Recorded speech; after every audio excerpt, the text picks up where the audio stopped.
జగిత్యాల జిల్లా నుంచి జగిత్యాల జిల్లాలో ఇవాళ ప్రధాన వార్తలు ఒకసారి పరిశీలిస్తే నిన్న జగిత్యాల జిల్లాలోని ప్రధానమైనటువంటి మాతా శిశు కేంద్రంలో అన్నంలో అలాగే ఉదయం పెట్టేటువంటి బ్రేక్ఫాస్ట్లో పురుగులు వస్తున్నాయనేటువంటి కథనాన్ని ఈ న్యూస్ ప్రసారం చేసింది.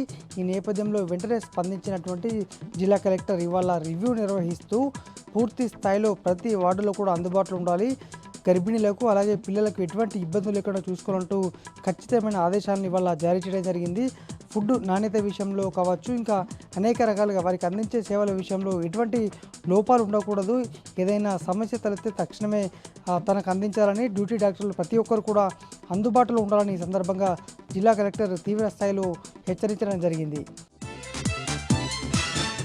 ఇక మరొక ప్రధానమైన వార్త, ఇవాళ రుణమాఫీకి సంబంధించి నిన్న జిల్లా కలెక్టరేట్ వద్దకు భారీగా రైతులు చేరుకున్న విషయం తెలిసిందే. ఇవాళ కూడా రుణమాఫీ విషయంలో ప్రజాభవన్ ముట్టడికి వెళ్ళినటువంటి క్రమంలో ఈ నేపథ్యంలో జగిత్యాల జిల్లా నుంచి కూడా భారీగా రైతులు వెళ్ళే ప్రయత్నం చేశారు.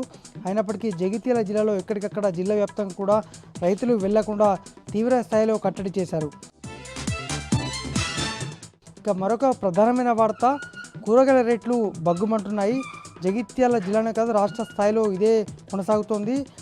సామాన్య ప్రజలు కూరగాయల ధరలు, కూరగాయలు కొనేందుకు కూడా వెనుకకు భయపడేటువంటి పరిస్థితి ఇవాళ నెలకొంది.